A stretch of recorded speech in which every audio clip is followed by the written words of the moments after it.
Ay bigyan natin ng pagkakataon na magbigay ng mensahe ang ating disabled na kandidato.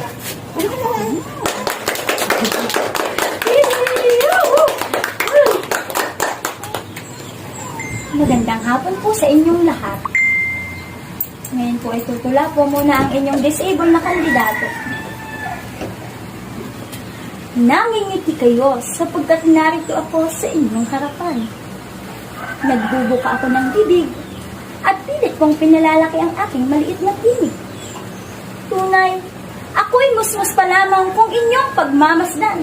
Subalit ang aking puso ay singlaki at singhugis ng inyong dibdib. Bakit kayo nangingiti? Bakit nga? Bakit niyo ako pinagmamasdan mula ulo hanggang paa?